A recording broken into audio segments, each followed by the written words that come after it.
Alors prenons Genèse chapitre 5 verset 22 et Matthieu chapitre 24 verset 4. Je vais vous dire des petites choses. Amen. Amen. Vous avez vu le programme. L'année prochaine, nous parlerons des événements des temps de la fin, un séminaire qui va vraiment nous aider sur l'enlèvement, la fin du monde, les 70 semaines de Daniel, les tribunaux du Christ. Nous parlerons de toutes ces choses-là. Maintenant, je lis pour vous Genèse chapitre 5, verset 22. Celui qui a trouvé, il dit Amen avec moi. Amen. Amen. La Bible déclare, verset 21, Enoch, âgé de 65 ans, engendra Métouchéla. Enoch, après la naissance de Métouchéla, marcha avec Dieu 300 ans et il engendra des fils et des filles. Tous les jours d'Enoch firent de 375 ans. Enoch marcha avec Dieu, puis il ne fit plus parce que Dieu les prit. Amen. Amen. Matthieu 24, verset 4.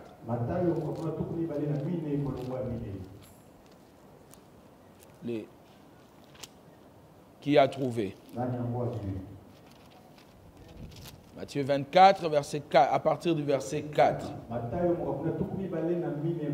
Je lis le verset 3. Dans cette histoire, c'est les disciples qui s'approchent vers Jésus et ils posent à Jésus la question: quand est-ce qu'il y aura la fin du monde? Verset 3. Jésus s'assit sur la montagne des Oliviers et les disciples vinrent en particulier lui poser cette question: dis-nous, quand cela arrivera-t-il et quel sera le signe de ton avènement et de la fin du monde? Donc ici, vous remarquez, on parle de l'avènement et de la fin du monde et de conjonction. De conjonction, c'est-à-dire il y a des choses. On ne dit pas ou. Quand on dit ou, c'est l'une ou l'autre. Quand on dit et, c'est les deux choses. Donc la Bible dit, dis-nous quand cela arrivera-t-il et quel sera le signe de ton avènement et de la fin du monde.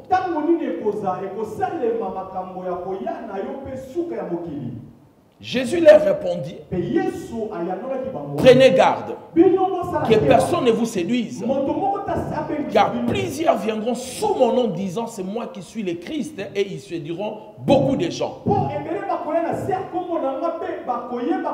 Vous entendrez parler de guerre et de bruits de guerre.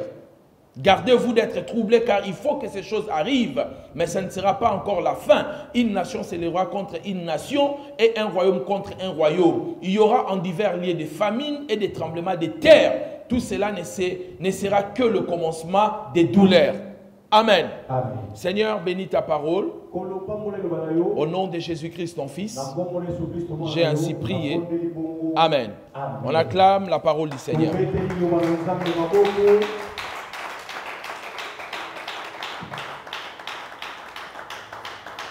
Nous venons de lire des textes de la Bible dont je vais vous exhorter pendant quelques minutes. Dans Genèse, on nous parle d'Enoch, un homme qui a marché avec Dieu. Mais il y a une vérité ici par rapport à la marche de Dieu avec Enoch. Enoch n'a pas commencé à marcher avec Dieu. Ce n'est pas quelqu'un qui a commencé à marcher avec Dieu depuis sa naissance. Parce que dans le verset 22 de Genèse 5, la Bible dit: après la naissance de son fils Métouchéla, la Bible dit Enoch marcha avec Dieu. C'est-à-dire avant, il ne marchait pas avec Dieu.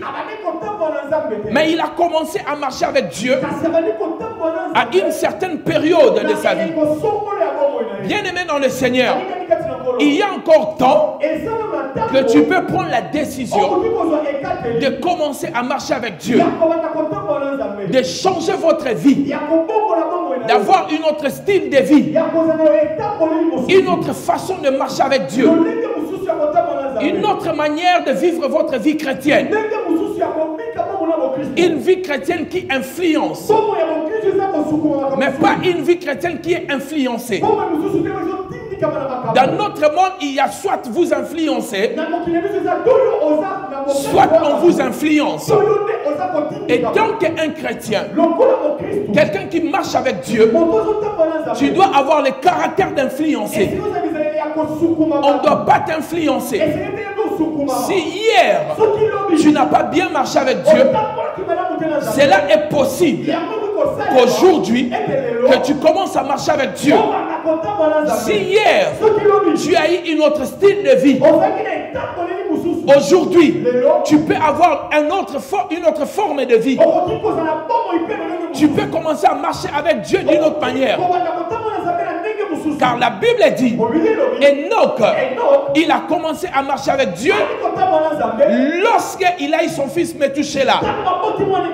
Mais la question est celle de savoir, pourquoi Enoch commença à marcher avec Dieu après la naissance de Métouchéla? Qui était Métouchéla? Qu'est-ce qu'il avait cet enfant? Qu'est-ce qu'il avait d'exception? Pourquoi l'auteur nous précise qu'Enoch a commencé à marcher avec Dieu après la naissance de Métouchéla? Donc lorsque on lit la Bible, on fait une pause pour comprendre pourquoi l'auteur précise qu'il a commencé à marcher avec Dieu après la naissance de Métouchéla. Maintenant écoutez très bien. Métouchéla, c'est le fils d'Enoch. Il a vécu plus que tous les hommes sur la terre. La Bible dit toutes les années de Métouchéla étaient de 969 ans. Il a vécu plus qu'Adam. Adam a vécu jusqu'à 930 ans. Mais Métouchéla, il a vécu jusqu'à 969 ans. Quelqu'un dit Amen bien. C'est-à-dire, lorsque vous lisez Genèse chapitre 5, on mentionne ses ancêtres. Cet homme, il a vécu plus que toutes ces personnes-là. Les versets commencent par voici la postérité d'Adam. Toute la postérité d'Adam, personne n'a vécu plus que Métouchéla. Je viens annoncer sur quelqu'un ce soir. Tu ne vivras pas avant le temps. Tu vivras le plus longtemps possible sur la terre. Si tu le crois, dis Amen. Aucune maladie ne pourra te terrasser. Aucun problème ne pourra te vaincre. Rien de mal ne pourra te surprendre. Parce que tu marches avec Dieu. Tu ne seras pas surpris par des problèmes, par des situations difficiles. Les situations difficiles deviendront des marchepieds. Toutes les montagnes devant toi seront aplanies. Si tu crois, dis Amen 3 fois. Après la naissance de Métouchéla, le nom Métouchéla veut dire quand il mourra, tout sera écroulé. Donc la Bible dit après la naissance de celui qui va mourir, et tout va s'écrouler. Donc lorsqu'on dit Métouchéla, ça veut simplement dire quand il mourra, tout s'écroulera. Maintenant si on dit après la naissance, Enoch marcha avec Dieu 300 ans après la naissance de Métouchéla, nous enlevons Métouchéla, nous disons que Enoch marcha avec Dieu après la naissance de celui quand il mourra, tout va s'écrouler. Quelqu'un dit Amen bien. Maintenant, quand il a marché 300 ans avec Dieu, la Bible dit, il fut enlevé. Il est parti avant que le premier homme puisse quitter la terre. Il a expérimenté ce que son ancêtre n'avait pas expérimenté. Je viens prophétiser pour toi ce soir. À cause de la marche avec Dieu, tu expérimenteras ce que tes ancêtres n'ont pas expérimenté. Si ton père a acheté une maison, ton père a acheté une maison, toi tu n'achèteras pas une, parce que tu marches avec Dieu. Dis Amen 3 fois. Amen. Amen. Amen. La Bible dit, il marchait avec Dieu après la naissance de Métouchéla. Maintenant écoutez-moi très bien. Lorsque Enoch fut enlevé, d'après les recherches bibliques, Métouchéla fut enlevé l'année, j'ai dit l'année où le déluge est venu sur la terre. Métouchéla, lorsqu'il est mort, c'était l'année où le déluge a commencé. C'est pour dire, comme son père a marché avec Dieu, son enfant ne pouvait pas vivre les déluges, ne pouvait pas périr. C'est pour cela qu'il est mort avant que Dieu puisse détruire la terre. Je viens dire à quelqu'un ce soir, tu ne périras pas parce que tu marches avec Dieu. Puisque tu marches avec Dieu, tu ne pourras jamais périr. Si tu crois, dis Amen très fort. Ah. Maintenant, qu'est-ce que je voulais vous dire? Pourquoi j'ai parlé de Métouchéla, d'Enoch et toutes ces choses? Les disciples s'approchent de Jésus. Ils posent une question fondamentale à Jésus. Dis-nous, quand est-ce que et quel sera le temps et les signes précurseurs de ton avènement et de l'enlèvement de l'église. Nous expliquerons cela au séminaire que je vais organiser. Il pose la question. Mais écoutez maintenant. Jésus leur dit, vous entendrez parler de guerre. Des nations vont s'élever contre notre nation. Le royaume contre un autre royaume. Vous entendrez, il y aura la famine un peu partout. Quelqu'un dit Amen bien. Mais vous avez raté quelque chose. Ce n'est pas ce que Jésus avait dit. Avant de dire cela, il a dit quelque chose. Matthieu 24, verset 4. Lisez avec moi. Parce que je vais clôturer. C'est là où il y a le nez du problème. Matthieu chapitre 24. Il pose la question. Verset 3. Il s'assit sur la montagne des Oliviers et les disciples vinrent en particulier lui poser cette question. Dis-nous quand cela arrivera-t-il? Et quel sera le signe de ton avènement? Et la fin du monde. Qu'est-ce que Jésus devait leur dire? Les temps où il y aura la fin du monde. Et il devait leur donner les signes précurseurs. Mais écoutez la réponse de Jésus. Verset 4. Que dit Jésus? Jésus leur répondit. Prenez garde que personne donc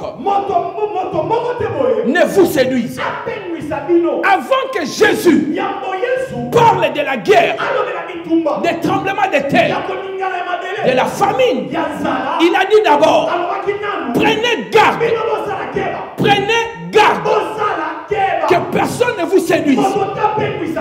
Lorsqu'il dit que personne ne vous séduise, il sous-entend, dans notre marche avec Dieu, il est possible que nous soyons séduits. C'est pour cela, il nous dit d'abord de prendre garde.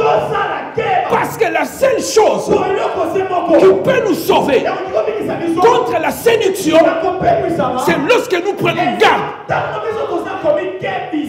Avant les signes des temps de la fin, la guerre, la famine, notre marche avec Dieu sera secouée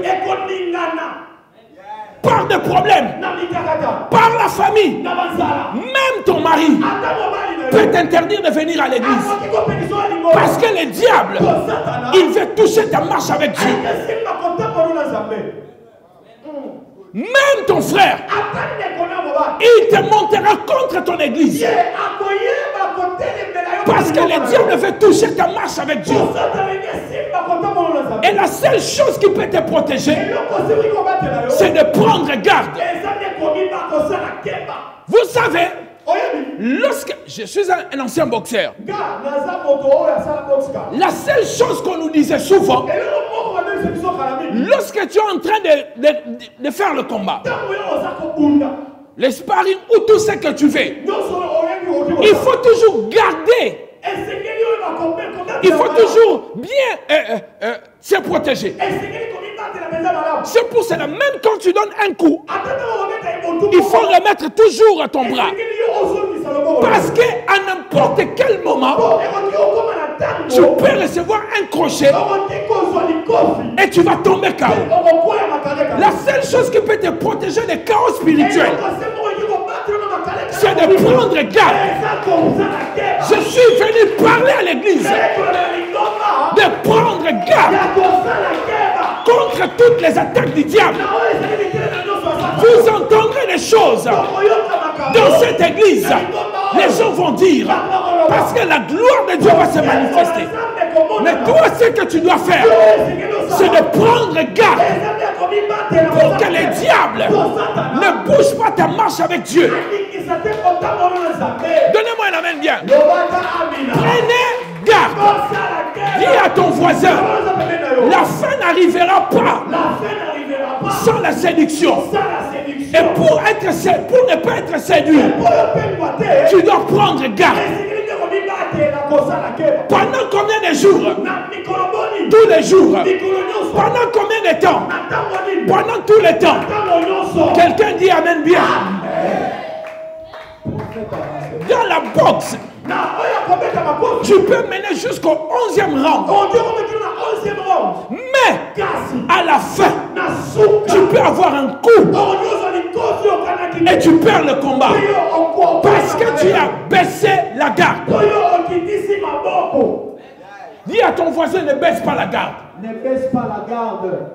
Dis-lui, ne baisse pas la garde. Ne baisse pas la garde. Alléluia. Maintenant écoutez. L'arme que le diable va utiliser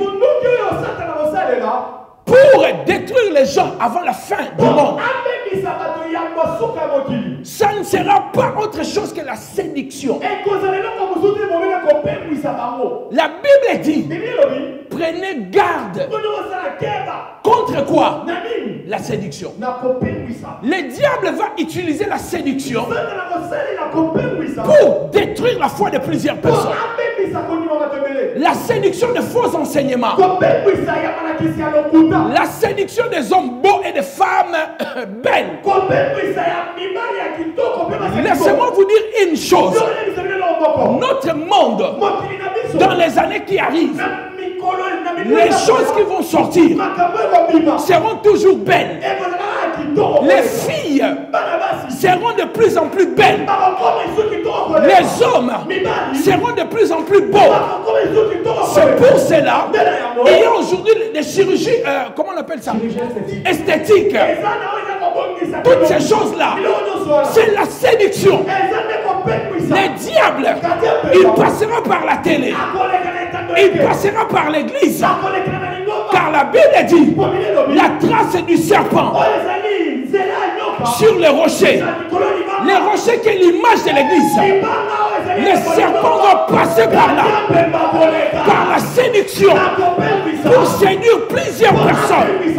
Et pour que tu ne sois pas séduit, la seule chose que tu dois faire, prends ta garde. Ne baisse pas le bras. Tu marches, tu es toujours là. Tu recules, tu es toujours là. Tu avances, tu es toujours là. Parce que la manière dont la séduction va arriver, tu ne comprendras pas. Vous entendrez dire, les pasteurs sont devenus des homosexuels. Parce que la séduction va entrer à l'église. Vous entendrez des pasteurs prêcher avec des jupes. Parce que la séduction va entrer à l'église. Le diable est en train de travailler pour séduire l'église. Vous verrez le monde entrer à l'église. Les gens du monde seront étonnés de l'abomination qui sera à l'église. Ça sera pire que dehors. La seule chose qui peut te protéger,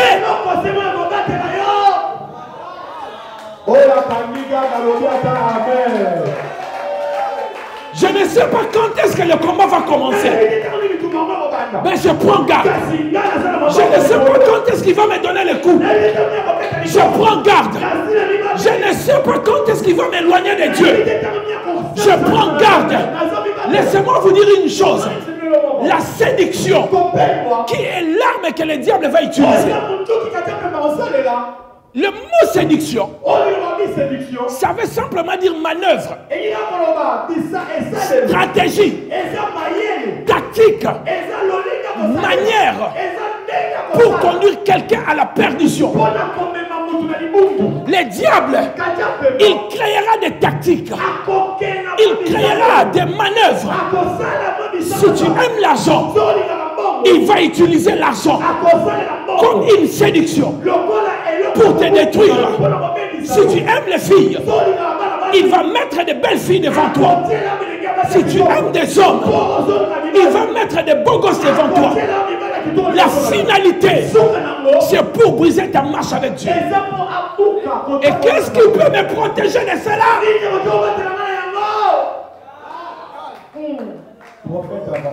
Prenez garde que personne, Jésus a dit que personne ne vous séduise, ni moi-même votre pasteur, ni un bishop, ni un archibishop.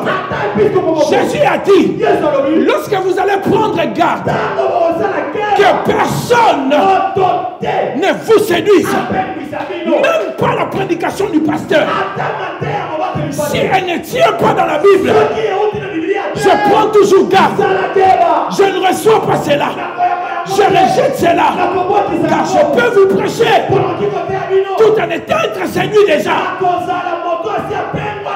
Et pour que tu sois protégé, ce n'est pas de dire amen à tout, mais c'est de prendre garde, de veiller sur ce qu'on vous prêche. Donnez-moi un amen bien. Je clôture. Maintenant, le verbe garder en grec a plusieurs définitions. Mais la définition que j'ai retenue, c'est poulasso. Premièrement, ça veut dire veiller sous la garde. Veiller plutôt et tenir sous la garde. Deuxièmement, garder, surveiller, avoir l'œil de peur que quelque chose t'échappe. Retenez. Troisièmement, c'est garder une chose ou une personne en sécurité. Quatrièmement, conserver contre la perte ou le périssement. Cinquièmement, garder et empêcher toute violation. Sixièmement, c'est préserver la sûreté et l'altération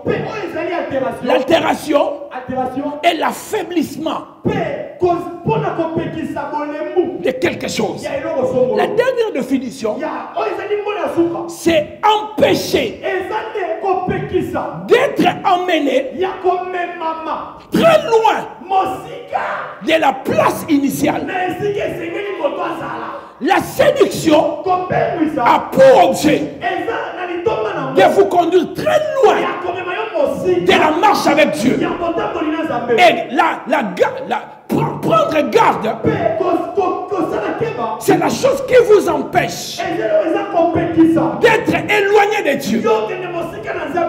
Quelqu'un dit Amen bien. Alléluia. La séduction existe. J'ai vu des hommes puissants de Dieu être séduits parce qu'ils n'ont pas voulu prendre garde.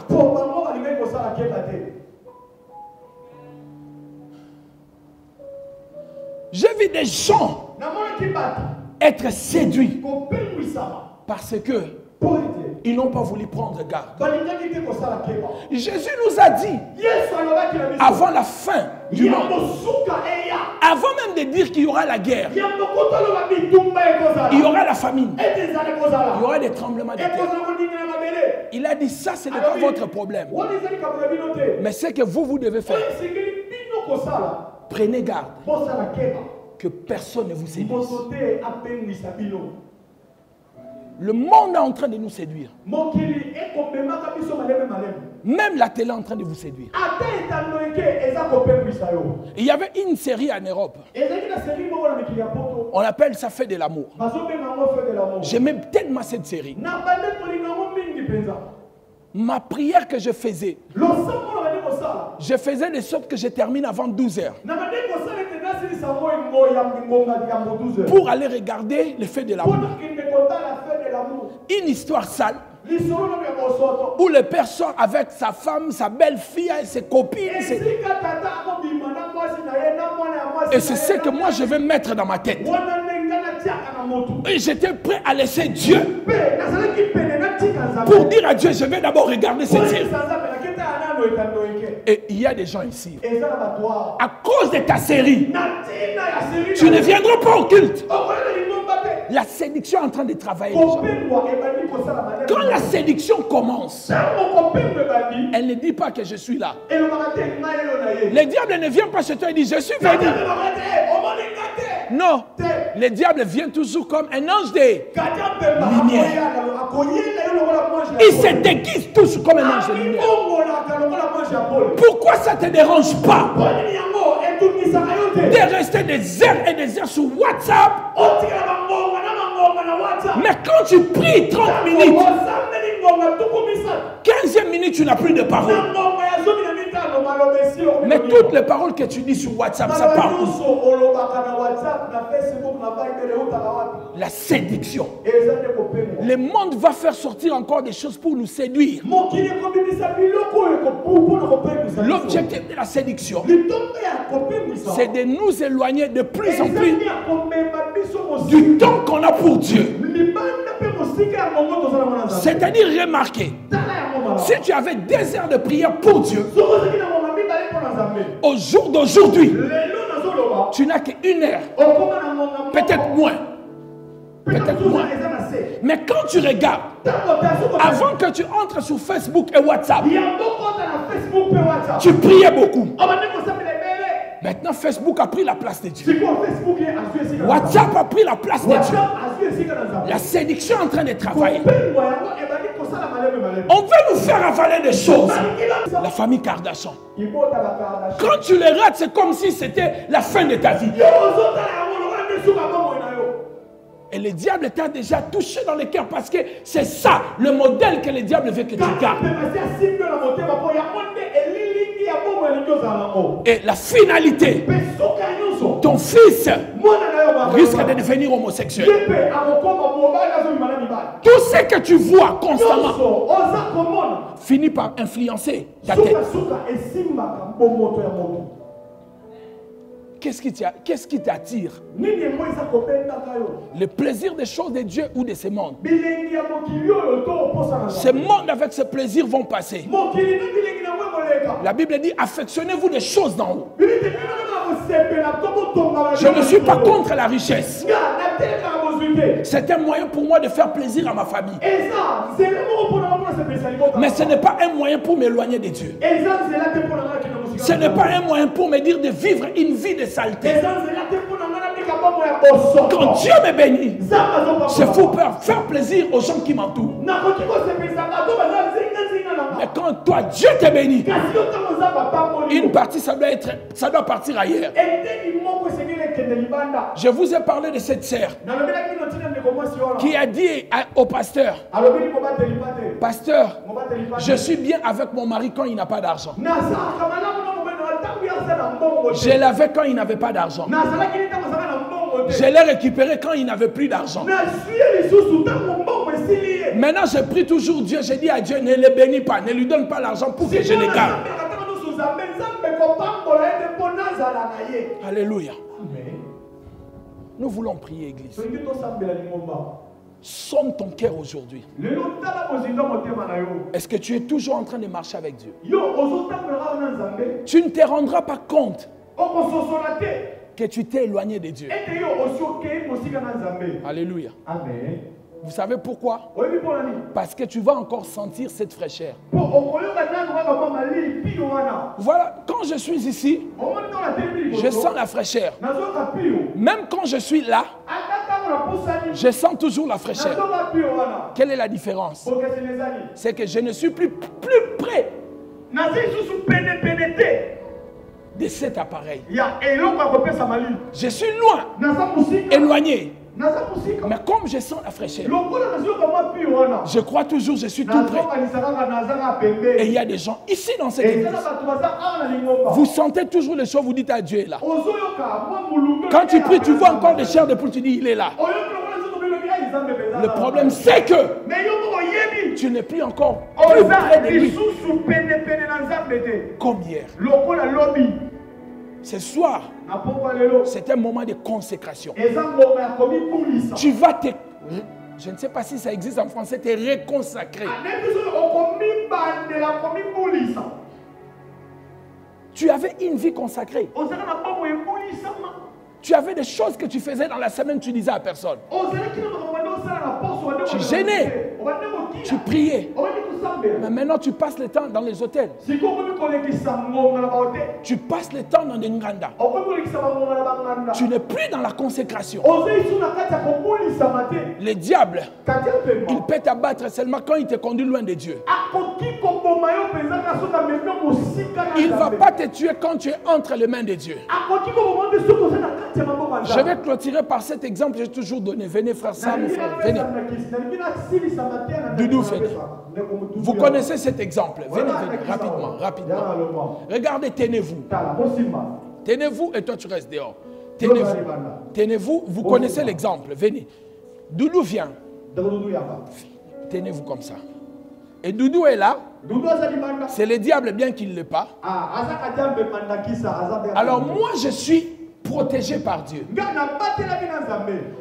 Doudou sait que le diable sait qu'il ne peut pas venir ici me toucher.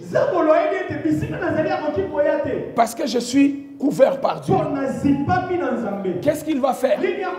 Il va jouer avec moi, me séduire, tout en étant dans la protection de Dieu. Mais lui il joue avec moi. On commence à jouer. On est en train de jouer. Tape-moi la main, tape-moi. Tu connais, tu l'as déjà vu. Tape-moi, tape-moi, tape-moi. Oui. Tape-moi comme un homme, tape-moi. Voilà. Mais jusque-là, je ne peux pas sortir parce que je suis protégé. Maintenant, éloigne-toi. J'ai pris le plaisir de ces jeux. Et le diable s'éloigne. Moi, je vais m'approcher.